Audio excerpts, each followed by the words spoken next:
వారు ఏకము కాకమునుపే ఆమె పరిశుద్ధాత్మ వలన గర్భవతిగా ఉండెను. ఆమె భర్త అయిన యేసేపు నీతిమంతుడై ఉండి ఆమెని అవమానపరచనులక రహస్యముగా ఆమెను విడనాడను ఉద్దేశించెను. అతడు ఈ సంగతులను గురించి ఆలోచించుకొనుచు ఉండగా, దేవునికి స్తోత్రం. ప్రియమైన దేవుని బిడ్డలారా, మరియకును యేసేపుకు ఈ భూమి మీద ఫస్ట్ ఏం జరిగింది? ప్రదానం జరిగింది. అయితే ఈ భూమి మీద మరి ఎంతో మంది స్త్రీలు ఉండగా, ఎంతో మంది యేసేపు లాంటి వారు ఉండగా కూడా వీరిద్దరికి జతపరచబడ్డది వివాహం విషయంలో.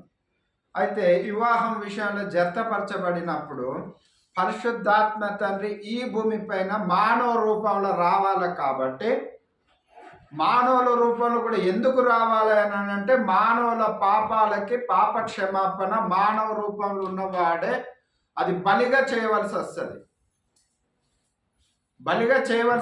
కాబట్టి యేసుక్రీస్తు ప్రభు తండ్రి కుమార పరిశుద్ధాత్మ నామములో కన్యమర్య గర్భమందు ఆత్మ ద్వారా రావాల్సి వచ్చింది. ఆత్మ అనగా ఏంటి అని అంటే పరిశుద్ధాత్మ తండ్రి. పరిశుద్ధాత్మ ఎవరు అని అంటే సృష్టికర్త అయిన తండ్రి. హల్లెలూయా.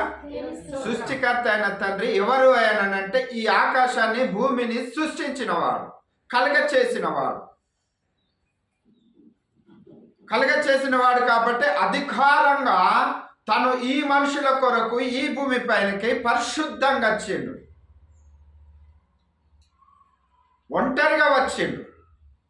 ఒంటరిగా జన్మించిండు, ఒంటరిగానే పరిపాలన కూడా చేసిండు. మరి ఒంటరిగా పరిపాలన చేసినప్పుడు శిశువుని ఎందుకు చేసిండే అని అంటే ఈ లోక రక్షణ అనేది తెలియపరచాలి. కాబట్టి ఆయనే రక్షకుడు. కాబట్టి జనులు అనేవారు ఉండాలి, ఆ సువార్త చాటింపు చేయాలి కదా. నువ్వు ఎవరి కుమారుడు అయ్యానంటే మనం ఏమంటాం? పలానా ఇంటి పేరు పలానా అని చెప్తాం. అట్లనే ఈ భూమి మీద నివసిస్తున్న మనము కూడా ఏదో ఒక దినమున మనకు ఉన్నవాడు ఒక్కడే అని ఒప్పుకోవాల్సిన దినము వస్తుంది. యావత్ దేశాలు కానీ ప్రపంచాలలో కానీ ఎక్కడ చూసినా కూడా దేవుడు ఎంతమంది అనంటే ఒకడే. పండితులేమి, జ్ఞానవంతులేమి, మహా ఉన్నవారేమి, స్థాయిలు ఉన్నవారు కూడా దేవుడు ఒక్కడే. ఆయనే నజరేయుడైన యేసుక్రీస్తు రానై ఉన్నాడని కూడా చెప్పేవారు ఉన్నారు. కాకపోతే ప్రియమైన దేవుని బిడ్డలారా, ఇక్కడ ఒకటి గమనించుదాము. యేసేపు మనసులో ఏమున్నదో కూడా ఇక్కడ బయటకు వచ్చింది. యేసేపు మనసులో ఏమున్నదో కూడా ఆయనకి మళ్ళీ నీతిమంతుడైన యేసేపు. నీతిమంతునికి ఎందుకు ఆటంకం వస్తుంది? నీతిమంతులో ఎందుకు సందేహాలు వస్తున్నాయి? ప్రదానం చేయబడ్డది కదా, యేసేపు ఇష్టపడ్డ మరియే కదా. మరి దానికోసం తెలుసుకుంటే బాగుండు కదా. అంటే ఈమెను రహస్యంగా ఎందుకు విడనాడాలనుకుంటున్నాడు అని అంటే యేసేపు చెప్పుడు మాటలు విన్నాడు. అక్కడిక్కడ జనాలు అనుకునే మాటలు యేసేపుని మరియను ఏమనుకున్నాడు అని అంటే నేను రహస్యంగా ఈమెని విడనాడాలి.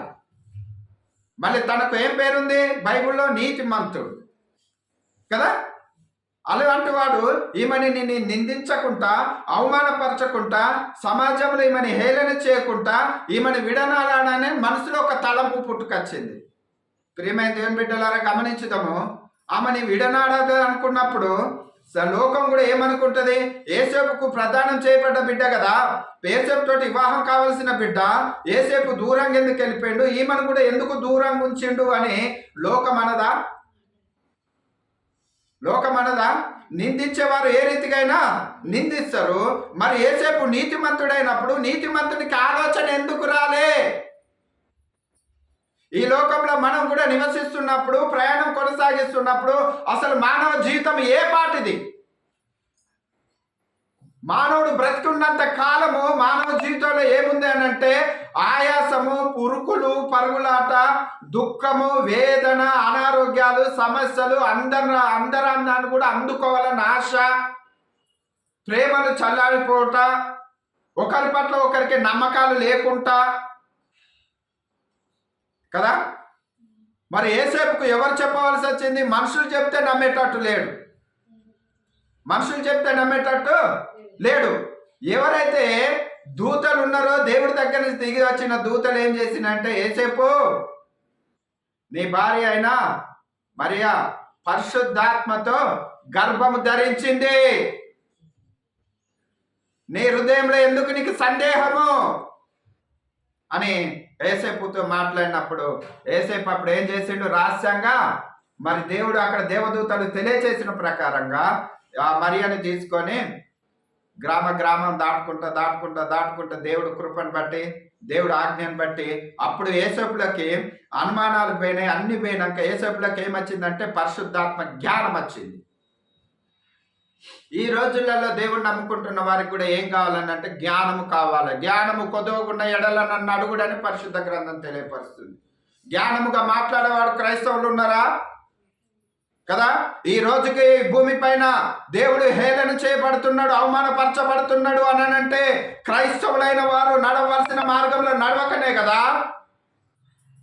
ఈ లోకంలో జీవిస్తున్నాం కదా.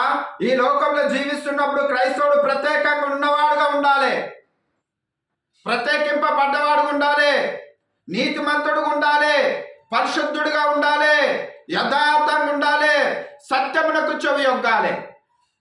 కానీ మానవుని జీవితం ఏమవుతుందనంటే సత్యమునకు చెవియొగ్గకుండా ఈ లోకానుసరమైన మాటలకు చెవియొగ్గి కుటుంబాలు చెల్లచెదరైపోతున్నాయి.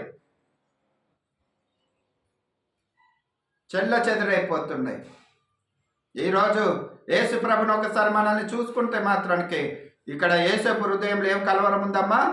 రహస్యంగా కదా, తెలియకుండా. ఎంత భయంకరమైన స్థితి! సృష్టికర్త అయిన తండ్రి జన్మించుతున్నాడని అన్నప్పుడు ఎంత ఆనందం ఉండాలి. కానీ అప్పటిదాకా యేసేపుకి ఏం తెలియదని అంటే ఇది పరిశుద్ధాత్మ ద్వారా మరియా కుమారుని కంటంది, గర్భం ధరించిందని యేసేపుకు తెలియదు. కానీ మళ్ళీ ఇక్కడ యేసేపుకి ఏం పేరుంది? నీతిమంతుడు. నీతిమంతుడు అయిన వాడు గ్రహించే జ్ఞానం కావాలి కదా, ఆలోచించవలసిన అవసరం ఉంది కదా. కానీ ఒక రచ చెప్తేనే కానీ తెలియలేదు, ఒక రచ చెప్తేనే కానీ ఆయన మనసులో చెడు అన్నది కూడా కలిగింది. అంటే ఒక వ్యక్తిలో ఇద్దరు చెప్పినప్పుడు వినగలిగిన మనసు ఉంటుంది కదా, ఇద్దరు చెప్పినా కూడా వినగలిగిన మనసు ఉంటుంది అట. ఒకటి చెడగొట్టే మనసు ఉంటుంది, ఒకటి బాగు చేసే మనసు కూడా ఉంటుంది కదా. అందురించి ఈ లోకంలోకి ఆయన ఏమై ఉన్నాడు? వెలుగై ఉన్నాడు, చీకటిని పారదోలుతున్నాడు. ఈరోజు నీ జీవితం, నా జీవితము ఒకవేళ చీకటిలో ఉండి, ఒకవేళ మనం ఆందోళన ఉండి, కలవరంలో ఉండి, వేదనతో ఉండి, మనం భయంకరమైన స్థితిలో నివసించినట్టు ఉంటే ఆయన అంటున్నాడు, రాండి మీకు వెలుగులో నేను నడిపిస్తా. మనం వెలుగులో ఉన్నవారమా, చీకట్లో ఉన్నవారమా? కదా, చీకట్లోనే ఉన్నాం, లోకంలో ఉన్నాం కదా. లోకంలో ఉన్నదంతా ఏంటి? నేత్రాశ. అంతా నాదే. ఈ తిలకనారంతా నేనే పరిపాలించాలి. ఏ పరిపాలిస్తావు? ఎంతకాలం పరిపాలిస్తావు? నీ వయసు ఎంత? నీ జన్మం ఎంత? అలాంటి స్వభావం కలిగినప్పుడు ఏమవుతుంది అనంటే మానవునికి హద్దు లేని జీవితం అయిపోతుంది. ఆశపడు తప్పు కాదు, కానీ ఆశకు కూడా ఒక హద్దు ఉండాలి కదా. యేసేపు ఎక్కడికెక్కడికి దారి తీసింది చూడండి ప్రియమైన దేవుని బిడ్డలారా. మరి ఇక్కడ చూడు ఒక మాట, 21వ వచనం చదవమ్మా. ఆమె ఒక కుమారుని కనును తన ప్రజలను వారి పాపముల నుండి, తన పాపముల నుండి ఆయనే రక్షించును. ఎవరు రక్షించును? ఈ భూమి పైన ఆయన ప్రజల్ని ఆయన రక్షించును. రక్షించువాడు ఇంకో లేడు అని పరిశుద్ధ గ్రంథం తెలియపరుస్తుంది. ఆయనే రక్షించును. ఎవరైనా? నజరేయుడైన యేసు. నన్ను రక్షించుటకు ఆయన కన్యమరియ గర్భమందు జన్మించి మన కొరకై పొంతు పిలాతు కాలమందు మన దోషములను బట్టి ఆయన సిలువేయబడ్డాడు. నేనేం దోషం చేసినయ్యా? నీ మనసులో తలంపులు చెడ్డాయి కాదా? యేసేపు మనసులో చెడ్డ తలంపులు కాదా? గృహాన్ని కట్టుకోవలసినాడు, వివాహం చేసుకోవలసిన భార్య మీద నిందలేనికి ప్రయత్నం చేస్తున్నాడు, చెడుగా ఆలోచించుటకు చేస్తున్నాడు. ఏంటది? ఎవరు అవమానపడతారు? సమాజం ఎవరిని నిందిస్తుంది? ఈ సమాజంలో మనం బ్రతుకుతున్నామని అంటే మళ్ళీ క్రైస్తవులమని చెప్పుకుంటూ క్రైస్తవులమని నడుచుకుంటూ మన ఆలోచనలు, మన స్వభావాలు, మన వ్యక్తిత్వాలు, మన మాటల తీరు కావచ్చు, మన ప్రవర్తన తీరు కావచ్చు, ఈ లోకంలో ఏ రీతిగా ఉన్నాయి కదా. ప్రియమైన దేవుని బిడ్డలారా, ఒక్కసారి గమనించుదాము. నీ జీవిత ప్రయాణంలో, నా జీవిత ప్రయాణంలో ఎన్నో ఆటంకాలు, ఎన్నో అవమానాలు, ఎన్నో నిందలు నీకు నాకు కలుగుతున్నాయేమో. కానీ ఇక్కడ చూడు, మరియ నోటి నుంచి ఏ మాట కూడా రాలే. తను ఏ భారం మోస్తుంది? ఏ భారం మోస్తుందమ్మా? సృష్టికర్త అయిన తండ్రిని మోస్తుంది కదా. ఎంత అదృష్టము, ఎంత భాగ్యము. కాబట్టి ప్రియమైన దేవుని బిడ్డలారా, ఈ సువార్త చేస్తున్న వారు కూడా ఆ యేసుక్రీస్తు శిలువని భుజం మీద మోస్తున్నారు. ప్రతి ఒక్కరికి బాధ్యత ఉంది. క్రైస్తవుడు మర్చిపోకుండా జ్ఞాపకం చేసుకోవాల్సింది ఏంటంటే, తన జీవిత ప్రయాణంలో నా భుజం మీద ఒక భారము ఉంది కదా. ఎంత గొప్ప బాధ్యత అది. తను ఎన్ని అవమానాలు పడ్డదో, ఎన్ని అగసాట్లు పడ్డదో, ఎన్ని నిందలు పడ్డదో, ఈ లోకరక్షకుడిని కననీకి, ఈ లోకరక్షకుడిని లోకంలో ఇయ్యనీకి, ఈ లోకరక్షకుడిని నీ కొరకు నా కొరకు మనకి ఇయ్యనీకి తను అవమానపడ్డది. ఈ రోజులలో ఒక మాట అంటే పడమే, ఒక మాట అంటే పడమే. మళ్ళీ ఏంటి అయ్యాను అని అంటే, మేము క్రైస్తవులమయ్యా, మాది పెద్ద చర్చ్ అయ్యా, మాకు 1000 మంది వస్తారయ్యా, ఆదివారం మొత్తం మా చర్చ్ మొత్తం నిండిపోద్దయ్యా, కార్లు మొత్తం బయట ఉంటాయ్యా, గొప్ప గొప్ప వాళ్ళు వస్తారయ్యా. మరి యేసు దేవుడు ఎక్కడ జన్మించిండు? మనం ఎక్కడ నివసిస్తున్నాము? ఆయన ధనవంతుడై ఉండి మన కొరకు దరిద్రుడయ్యను. ఆయన దరిద్రుడు ఎన్నడూ కాలేదు. మనం దరిద్రులము, మనం దౌర్భాగ్య స్థితిలో జీవిస్తున్న వారము. జ్ఞానవంతులమై ఉండి కూడా జ్ఞానం లేని వారుగా నివసిస్తున్న వారము.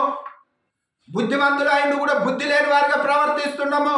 ఈ యొక్క క్రిస్మస్ లో ప్రవేశించిన మనము ఒకసారి మనల్ని మనం పరిశీలన చేసుకుందాము. ఈ హ్యాపీ క్రిస్మస్ అని చెప్పిన మన నోరే, మన పెదవులే, మన ఆలోచనలే రేపు ఉంటాయా? ఈ రోజు వరకైనా క్రిస్మస్, మరి రేపు ఎందుకు చెప్పకూడదు? ఇదే నోరు కదా, ఇదే పెదవులు కదా, ఇదే హృదయం కదా. రేపటికి మళ్ళీ మారిపోద్ది.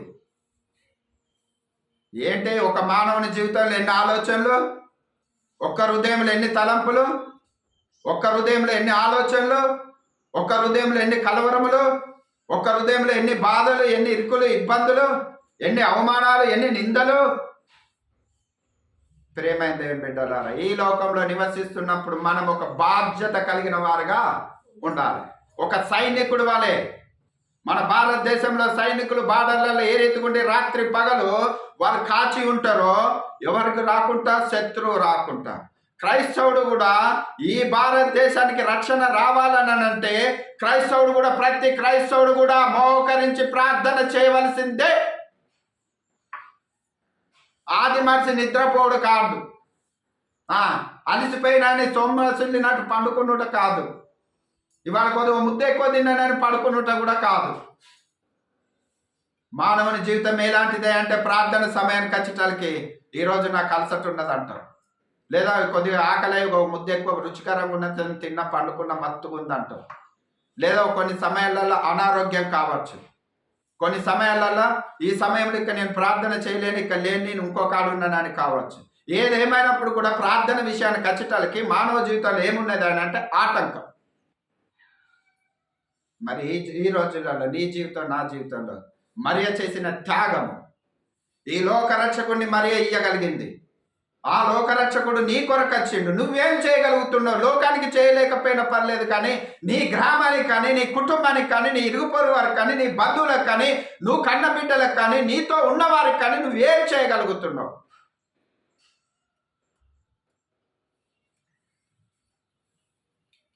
ఒకసారి మాట చూడము.